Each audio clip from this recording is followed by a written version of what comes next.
Hi, this is Gavs101 for PokerSwat, doing the second video in my mid-stakes PLO series. We're going to be playing PLO 400 again. We're going to be playing the same session that was in the first video, so same opponents. Going to be looking to exploit the same things. I'm going to be looking to show you again some of the key concepts, and you'll see in this session, we've been playing so loose and aggressive that we're having to adjust some of the things we're doing because of this loose aggressive style. So often we're going to have a hand which has a lot of showdown value and can be the best hand a lot of the time. And when you're playing a more sort of solid game and you not as don't look as much of a maniac in your opponent's eyes, you can get away with continuation betting more, you can get away with betting more hands for value, you can get away with more bluffs actually, if you're playing a more solid game. But when you're playing this loose aggressive style, people are raising you lighter for value, people are going to be adjusting even at 2-4, and I know I said in the first series that you can get away with this more loose aggressive style at lower stakes, but it is becoming more and more the case that people are getting better at adjusting. And there are a lot of regulars who spread themselves from 10-20 right down to 2-4. So you can't always get away with this type of game. And I don't know if anyone's read my post on the forum on PokerSwap, but I started off playing a very loose aggressive style, one which is probably quite similar to what I'm playing in this video. But I've recently had to start changing some things and tightening up my game and starting to play more solid holdings before the flop, looking to get myself in less marginal situations, because you really can't get away with this sort of stuff at higher stakes. So I hope later on in the series, I'll be doing PLO 600 and 510 later on in the series, and I'm hoping to show you a more solid game of what I tend to be playing at the moment, as I don't usually play as loose and aggressive as what's going to be in this video. So we'll number the tables like I did before, with top left being table 1, top right being table 2, bottom left table 3, and bottom right table 4. So on the bottom right, one of our marks, who's this guy playing 73-35, W gaff, not me. We've got a kind of junky hand, but he limps in the small blind, which tells me that he has an even junkier hand. And so we're going to raise pretty much any half decent hand there. This hand is easily strong enough to do it, even though it is junky. And obviously we flop the nuts and are going to bet to protect our hand. You might see me in this video actually making sort of quite quick bets, smashing the pot button, and the reason I like to do this is when I'm playing this sort of loose aggressive style, you want to give off the image that you're a maniac. You want to give off the image that you don't know what you're doing. You want people to be typing in the chat box. You want people to be getting frustrated. You want to be making these quick bets, and I think it really adds to that image if you just look like you're just smashing buttons over on the other end of the computer screen. And that's really the image that you want to give off when you're playing this sort of style, because people are going to pay you off lighter. On table 3, obviously a standard raise, ace king 10 jack, very strong hand. We flop top pair and a wrap on a paired board, and we're betting there for protection. Worse hands can conceivably call. And the same as with the turn, we make Broadway, and we're actually free rolling a bare ace jack there. We're up against Swaggerman, whose stats, his aggression frequencies are around about in the 20s, so it looks like he just seems to be playing strong holdings, strong made hands, strong draws. And when we are the pre-flop raiser and bet twice into a paired board, I don't think someone with these stats is messing around with anything less than a full house here. And I would be shocked if I was to call here and be shown a worse hand. It's conceivable he might have ace-jack, but I think the vast majority of the time here he has a house, and I don't think this is even close to a call on table 3. I think it's a very easy fold. I just don't think people are messing around on paired boards when you bet twice into them. I can't see him having anything else than a full house there. On table 4, standard raise on the cutoff. Button's not too active. We don't mind really raising a load of junk in the cutoff if the button isn't active. And standard continuation bear when we've got our jacks, which are actually often good on a flop like that. We flop the jack high flush draw and a gut shot, and he's not check raising us light. So we had a little check in the stats there to see if he was going to be check raising us light. Otherwise, it might be a nice spot to take a free card. But if we're not getting check raised light, then it's just a standard continuation bet spot. You're going to take it down a lot of the time. Sometimes you get called by a queen and you're flipping anyway. You get a free card on the turn if you need it. You can barrel off on some turns. Yeah, it's just an easy continuation bet against someone playing passive, and that's why it's nice to play against people playing passive, as you can get away with a lot more. You can get away with making these continuation bets, which are just so profitable. Queen King 8-9 on table 4. I think it's a fairly standard raise under the gun. It's a little loose maybe, but we're trying to keep the aggression up. Table 3 there, folded 9-10 5-6 to a 3-bet. But I really do not like cold calling 3-bets out of position, and I know a lot of people who seem to do it, but even regulars who seem to do it, and even regulars who I consider to be very good, but I really don't like cold calling 3-bets out of position. I think it gets you into some nasty flops. You're investing a lot of big blinds to get in a spot where you really don't know.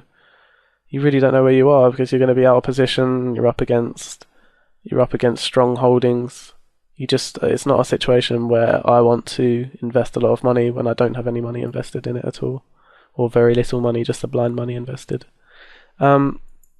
So when we get 3-bet on table 4, I think the reason I didn't call in the video is because I didn't see that WGAF not me was in the pot. And if we get 3-bet in that situation, we're up against 2 short stacks with almost invariably the worst hand.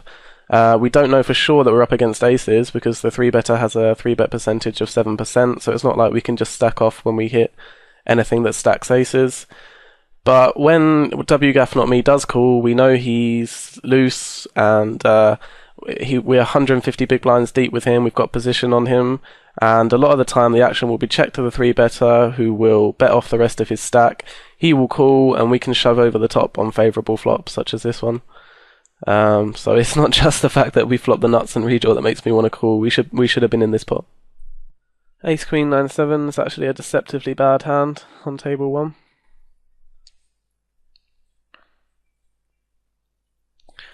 One of the problems I think with playing a laggy style is, or at least I find, is that I start to make mistakes. I think it does something to my concentration, my focus. I can't stay focused for as long when I'm playing such a sort of almost reckless style. Standard raise on table 1 before the flop. Pretty decent kings. I'm going to be raising most kings even now with most lineups. I've thought about folding table 4. Our hand is really gappy. It's going to make a lot of non-nut hands, but we're getting good odds. And our mark is in the hand. We're going to have position on him, so it's not too bad to call there. On table 1, we check behind the flop on a 10-6-7 flop with our kings, just to try and preserve our showdown value, because Sir Mathers has shown himself to be an aggressive player. Then when the 8 comes on the turn, and looking at Sir Mather's turn aggression frequency, we can see he's going to be betting the turn, I think, with pretty much his entire range there. A lot of the time, we might need to pair the board to give ourselves the best hand, but if you're folding that turn every time, and he's barreling the turn every time, he's going to be making money off you, and you need to take a stand at some point and show you're not going to be pushed around by this sort of player. When it does get to the river though, and he bets full pot again, and you can see from these stats it doesn't look like he's going to be following up on the river with his bluffs very much, seeming as his aggression frequencies goes down to 11% on the river. Although granted, this is in a small sample size, but it is often the trait with players like this in that they'll take a stab when they think you're weak, but like most people just assume that when you call on this board, you have a straight, and it's usually not a good idea to be trying to bet someone off a straight. I mean, we are giving him an opportunity to barrel off with blockers here if he has jacks and he's just betting the blockers, or even nines and betting the blockers. But I think folding that turn is after checking back the flop, is just a little bit exploitable.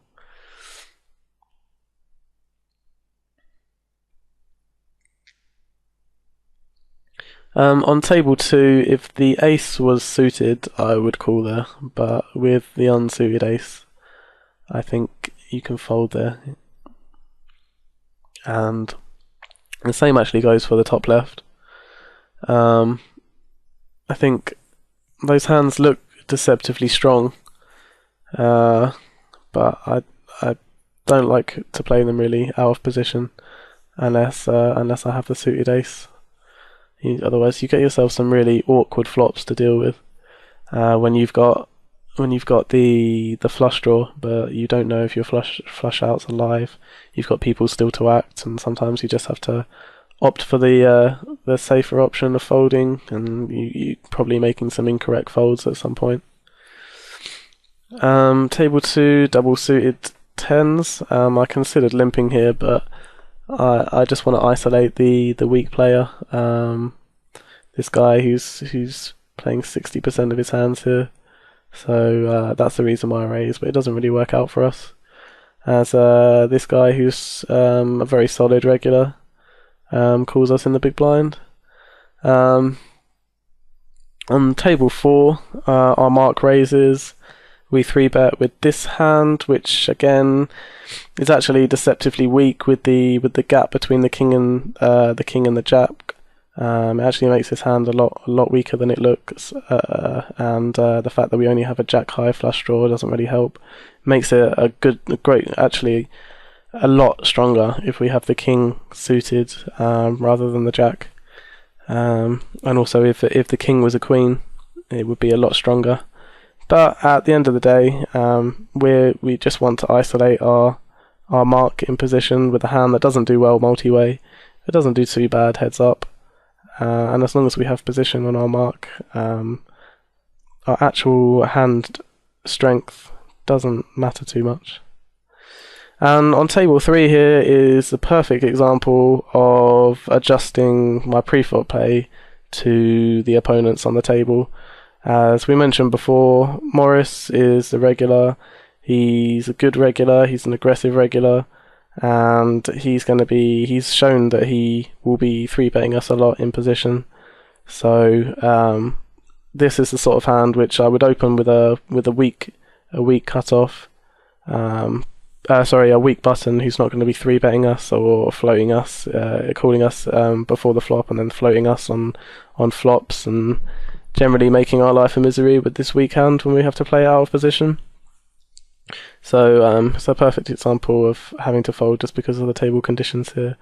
It also doesn't help that we have 2 short stacks in the blinds who are going to be re-stealing lighter. And again, on the top right, I opt not to continuation bet, as to be honest, his call in the big blind scares me. but it is a very dry flop, and one that I would continuation bet most of the time when raising out the blinds, but it's one we're going to have to barrel a lot, I think, to get it down. I think we just get floated by a king. We have to get through 2 people. On table 4, we flop just a pair of jacks on an ace-ace jack board. I opted just to check it down. Wanted to get to the river cheaply. He doesn't, with these stats, look like he's going to be making lots of steals. And I think if we call that turn when he bets into us, we just end up sort of value owning ourselves when he's betting like a pair of queens for value or something. I mean, he has an ace, a good percentage there as well. So someone with those stats, I don't think it's good to call the turn. I just wanted to get to showdown there. And again, that's just the problem with playing this aggressive style, I think, in that I feel like I can't get away with as many continuation bets that I can usually get away with a more solid game.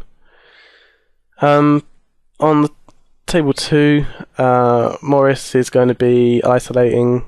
This guy is playing 60% of his hands very light, and which means we can re-isolate actually a lot weaker than this hand, but we've got very strong kings and we're miles ahead of his range there. And again on table 1, Morris is going to be raising light on the button, and so we're definitely ahead of his range. We've got decent kings. We're 3-betting for value here. His calling range as well, this guy, he's playing 50% of his hands. His calling range out of the small blind is going to be quite big as well. So we don't need to be worried about his call at all from the small blind. Again, this flop, I would usually continuation bet this if I was playing a more solid style, but against this guy as well, who's shown a tendency to check raise us, I like delay continuation betting here.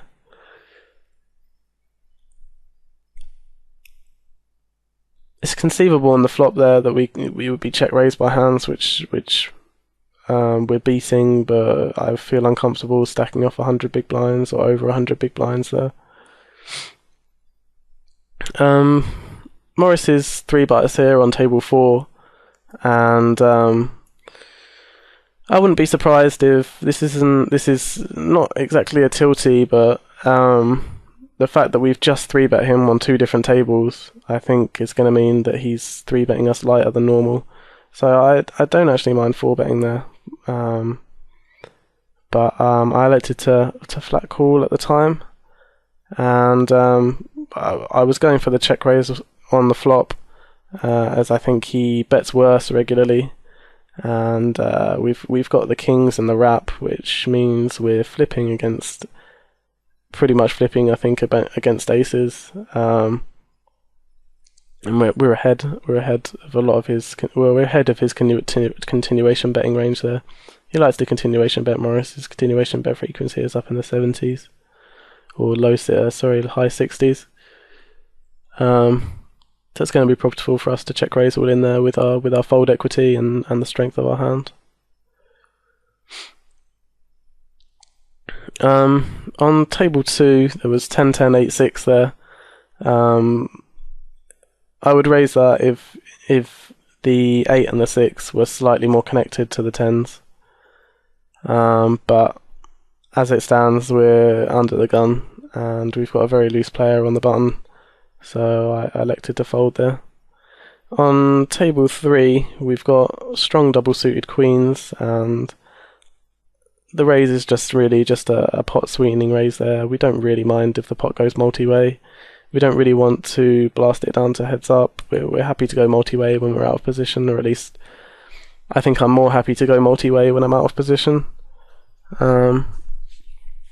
As it just means, I mean, when you're out of position, you have to play more straightforwardly anyway.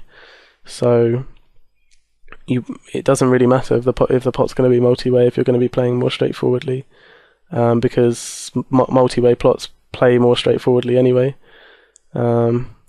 there's a lot more room for opponents to outmaneuver you in heads-up pots when you're out of position. On table 1, this is exactly what I was meaning with pair hands. With the 10-10-8-6, the 8 and the 6 are less connected to the pair than in 5-5-6-7. And also this is double suited, so I think this is a clear raise from any position on the table. We get 3-bet by Morris again, and he's 3-betting us wide. We're quite deep with him, about 125 big blinds. We've got this guy, so we know we're going to get added value from his call, as when he's playing 40% of his hands like this, I really doubt he's folding. We flop the low end of the wrap and 2 backdoor flush draws, along with our pair of 5s. Unfortunately, we're blocking some of our nut outs with our 5s there. This is kind of a difficult spot, actually. I wasn't quite sure what to do in this spot, and looking over it now, I'm still quite unsure what to do. If we had a pair to go with our straight draw and 2 backdoor flush draws, I would be pretty ecstatic about getting it in here. But seeming as we're blocking 2 of our straight outs with the 5s, and we have no pair, or we do have a pair, but it's an under pair to the board. I just feel like stacking off here is a little bit too light. One option that we could have gone for would be to lead here for something like 100 or so. If Renemy then ships, and Morris folds, we can happily get it in there, knowing that we're a dog, but well, we might not even be a dog, but we can happily get it in there with the odds that we're getting. But it's Morris really that we're worried about, because we know that he's 3-betting us wide. We know that he's not always just going to have aces here. We know that he's going to have some higher wraps than us on this board, and if he does, we're going to be in really, really bad shape. So I actually really like the idea of leading here for about 100. If Renemy ships, we can happily get it in, as I said. If Morris ships, I think we can get away from our hand. If Morris calls, then we're going to have some interesting turn cards, but I think we can happily barrel off any heart, any spade. Obviously, if we hit our straight, then we're just going to barrel off and probably call it off as well. So there's plenty of turn cards that we can barrel if we do get flattered by Morris. In the actual hand, I elected to check fold, I believe, but looking over this again, I would say that leading for $100 is probably the best option. On table 2, we had these aces in the big blind, which are not great aces, seeing as we have the 3rd ace, but they are suited to the jack, and there is another face card with them, so they're not terrible. It was all limpers to us, so I'm happy to raise there. Continuation bet, a fairly dry 4-8-9 flop, with 2 hearts. The heart comes on the turn, and I think it's an easy bet again, but we're not really representing the nut flush here, because we're going to be betting with other hands that aren't a nut flush here. All we're really doing is betting, knowing that we're not going to get raised. Well, we're going to get raised pretty much never here, and we know that he can't have the nut flush, which removes a lot of hands from his range, because there are going to be a lot of hands he's going to be playing which are going to be suited to the ace. So if we have the ace of hearts ourselves, and we know that he's called that flop with a hand that doesn't include the ace of hearts, we can actually reduce his range down to hands that don't include the ace of hearts. So it means that it actually removes a lot of the hands that he's drawing for a flush with. So yeah, it's just an easy barrel there. To try and get him off any straight draws, try and get him off a pair, maybe even 2 pair he folds there, although I'm not too sure. I think it's okay to complete on table 2 for just $2 more to a $16 pot with this hand. Table 1, I sort of instantly folded that, but looking at it again, it actually looks like a pretty good spot for a bluff raise there. Morris, I think, continuation bets this flop a lot, with sort of bear over pairs, and I think Sir Mathers is on a flush draw here a good proportion of the time. So we actually get a really good spot to squeeze there. If we just go back to that. Here we are. So I think Morris is continuation betting light here. I think when Sir Mathers calls, he pretty much never has a set. He pretty much never has 2 pair. We have a pair of 7s and a backdoor flush draw, which, if we get called when we do make a raise, actually gives us a lot of turns, which may give us the best hand, or at least give us a good turn card to barrel off with a little bit of fold equity. So, in retrospect, I actually really like a bluff raise here, and this is actually, I think, a really good spot for a bluff raise. The factors that are making it good for a bluff raise are the fact that Morris is continuation betting 70% of the time, which means that a dry flop like this, he's going to be continuation betting a lot, and he's not going to be able to call a raise. And the other fact that makes it good is the fact that there's this money in the pot, this Sir Mathers $28, which I think is a draw a huge percentage of the time, and we may even actually have the best hand against Sir Mathers a lot of the time here. I actually would love to raise this up to 130 here if I could go back, as I think it takes down the pot a huge percentage of the time. So that's something I missed out on here. And I actually think there's a few things in this video where I don't seem to be too focused. And it's actually one of the things which is on the list of things, the key concepts that I wanted to talk about, which is emotional control and discipline. And I feel like this is a spot where I was playing, but I wasn't playing in a great frame of mind. I don't think I've been making the right play here a lot of the time for making quite quick bets. I know I like to give off that image, but when I start to get rash like that and play long sessions, I'm definitely not playing my best, and it's really important to recognize when you're playing your best, and it's really important to try and quit when you're not playing your best, as it can be really, really detrimental to your win rate, and it can hamper your moving up if you're constantly playing sessions where all you're really doing is, you might even be playing minus EV if you're really tilted or just not focused, just playing for the hell of it. Cutting out those sessions is a huge part of increasing your win rate. And I mean, it's partly a consequence of playing this loose aggressive style that makes me lose focus, and sometimes I get carried away if I'm playing this sort of style. So yeah, this is another reason that I've moved to a more solid game, and yeah, I'm hoping in the next 2 videos that I can show you some really solid poker and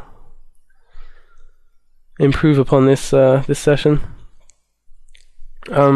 Table 4, we raise up a limper with a pretty decent hand.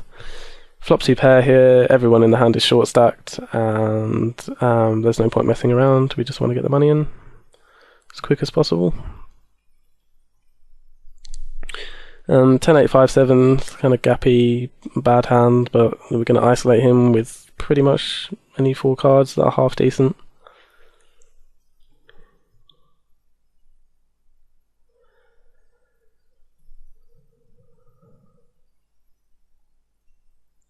And we'll get it in on the bottom right. against this guy who has a pair of 7s and a 7 high flush draw on an ace king 8 board, and he gets in and gets there, and yeah, he played that hand horrible.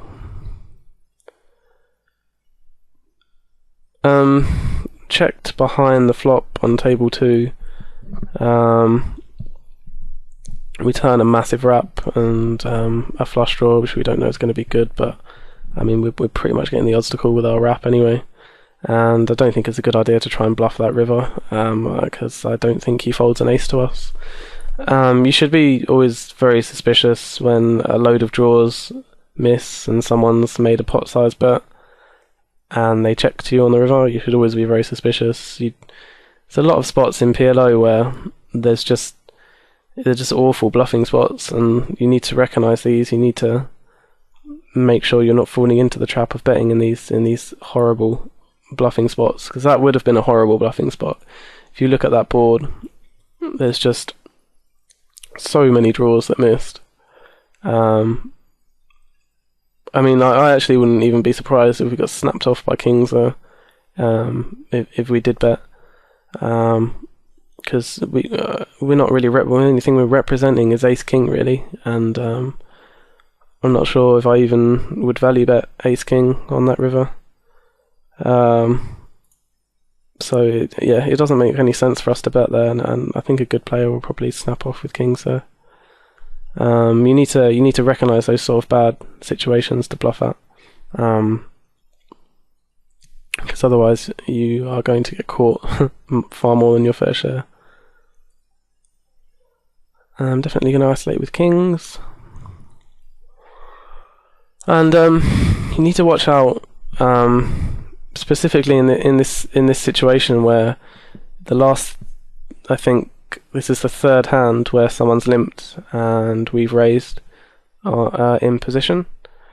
You need to watch out for whether people are looking and realising this, and whether they're going to be playing back at this, because when you raise 3 times in a row in position and then someone limp re-raises you, you sometimes have to think that they might be limp re-raising you with a wider range than aces. I mean, if people are thinking sort of very simply, then they might just be thinking, oh, he's raising lots, I'll limp aces, he'll raise, I can get my money in. But the smarter opponents are going to be looking to limp re-raise with sort of ace king 10 sort of hands, just 3 Broadway cards with a suited ace. So you should be looking out for situations like that. Table 1 is a 3-bet for value with our nice double suited kings there. Table 3, I think that's actually a little bit too loose. The reason that I min-raise under the gun is just because I have a kind of junky suited ace hand. I want to play a multi-way pot with it. So it's the kind of hand that does well in a multi-way pot, but not in a heads-up pot. So that's why I'm in raise under the gun there. But I think it's a little bit too loose actually, and the hand's just a little bit disconnected, a little bit weak to be doing that with. On table 1, I think that it's close, but with the kings, the gut shot, the king high flush draw, and the backdoor king high flush draw, we have enough equity against their check raising range to just bet call this off. I think we occasionally get raised by worse. In fact, I think we get raised by worse a decent amount. Rarely we get it in drawing dead, but well, not drawing dead, actually drawing to 2 outs. But I think that's a very rare situation, and we've almost got enough equity to call it off against the bear 8. So yeah, I think that's an easy continuation bet and just call it off. This hurts me on side on table 2, but the guy looks to only be 3-betting aces on table 2 there. So it's actually a very, very painful fold, as you can see by my mouse hovering over the call button. But I mean, it's actually much closer than I thought. Actually, with the stacks as they are, 100 130 big blinds rather than just 100. But I think in position it would be a clear call. Out of position against a guy who seems to be only 3-betting aces with our hand with an ace in it. It doesn't look like we're going to be doing well against that range.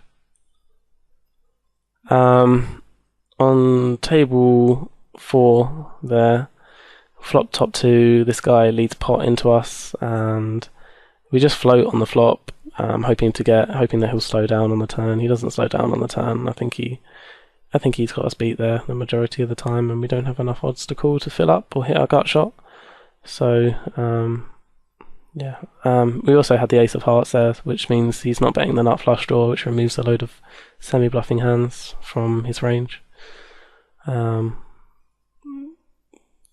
these stats where you've got the high flop aggression frequency, which a lot of it is from his continuation betting frequency, but you can see his turn and aggression frequencies are low over a pretty decent sample.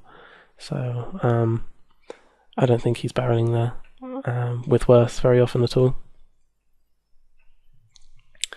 Table 3, kings and eights, very strong hand. This bad player limping 73% of his hands, or playing 73% of his hands, limps. This guy limps behind, an obvious raise.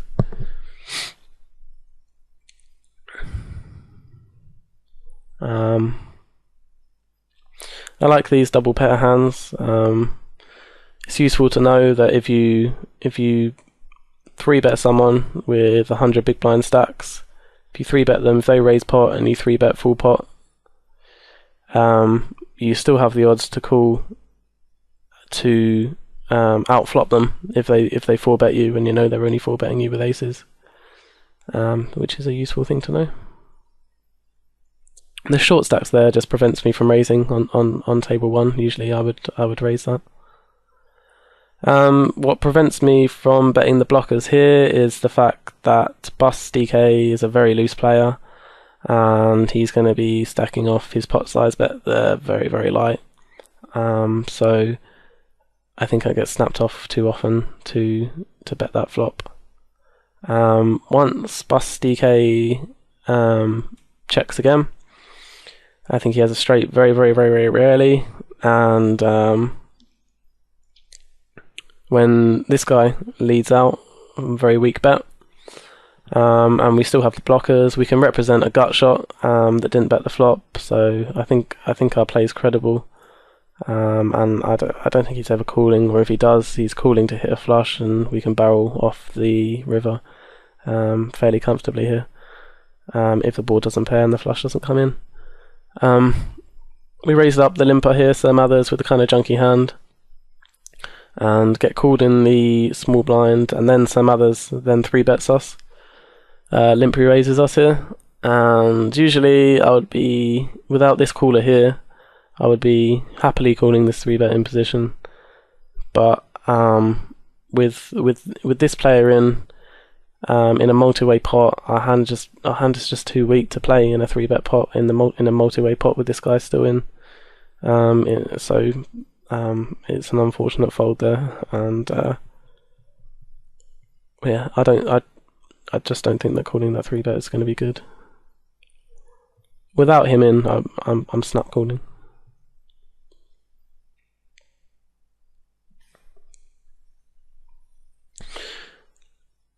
And I will be getting all the monies in.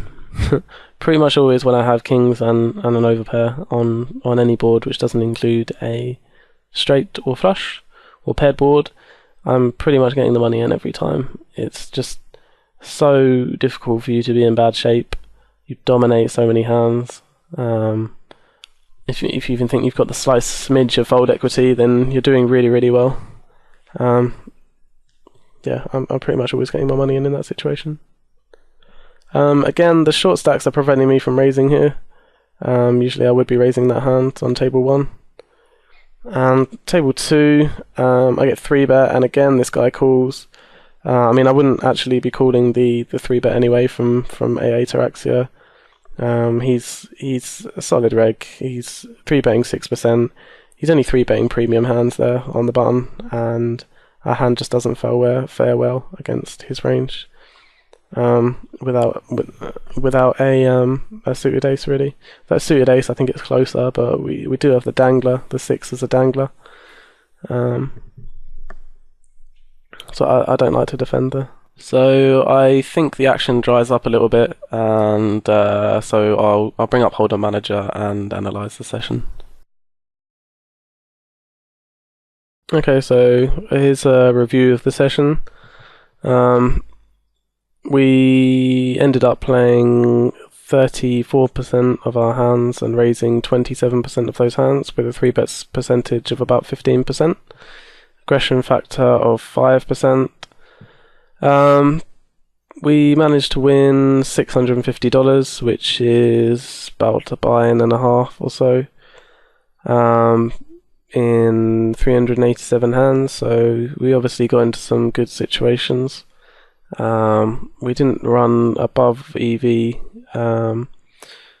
ran slightly above EV, sorry, according to Hold'em Manager, but we got into some quite nice situations. This one situation, this wasn't shown on the video. Sir Mathers, if you remember, was one of the fish who was playing 60% of his hands. We raised it up with kings and eights, got a table full of callers. Flop came queen, queen, 4, and again we wanted to preserve our showdown value, so we didn't continuation bet this flop, took a more pot control line. But we hit a beautiful turn card, so it gives us pretty much the nuts, as in I'd need a serious read to fold. And Sir Mathers pots it into 4 people here. I mean, usually I would say that I don't think people are bluffing here very often, but there's no point in me raising this, because if we raise this, we're really just hoping that he has king queen, and he doesn't have that very often, obviously, because we've got 2 of the kings. So there's no point in raising this turn. This is an easy flat. If there's another queen out there, you want the other queen to come along. You don't want to scare off something. Maybe he has 4s full or something like that. You don't want to scare that off. If he's betting a draw, we also want him to bet the river. And it's very unlikely he's going to call a raise when I raise into 4 people with 2 people behind me.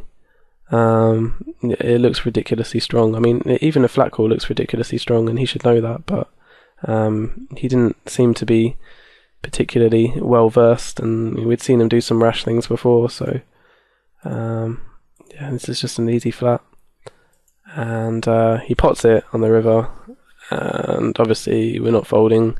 We can get value off king queen. We might be able to even get value off 4s 4, or even just a queen. If we're lucky. We're only scared of quads, and he has those so rarely, and it's clearly going to be, we clearly need to raise for value on this river.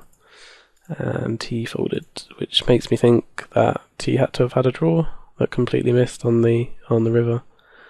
So yeah, that was the biggest pot we won, and the biggest pot we lost was the 10-7-8-9 flop, where we were flipping against a set, which I showed in the last video. And also this hand where the same guy actually, Sir Mathers, raised us off our overpair on the turn here, which is where we first realised that he was going to be putting some crazy moves on us. So that was the session. That was at 2-4. A little looser than I like to play now, and I mean, I did play this style for a long time, but I've started to tighten up now. I've started to give less credit to hands with the gap at the top, as they can be deceptively weak actually. And I have it on good authority that over a large data mine of Omaha players, The ones who are consistently winning at mid stakes are not playing these top gap hands, which suggests that these top gap hands can be more trouble than they're worth.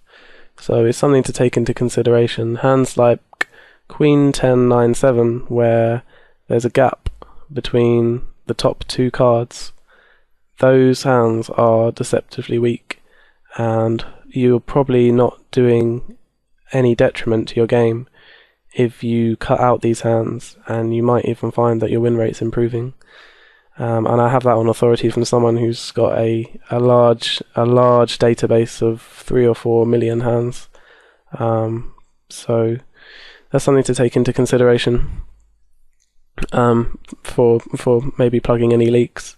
I still think it's okay to play these top gapper hands if you're playing them against someone bad. You've got position, you just want to 3-bet and isolate them with any 4 cards, so you can just try and get them to stack off light and the flop and outplay them in position. But I think if you're playing these hands regularly, especially out of position, you need to rethink some of your pre-flop strategy.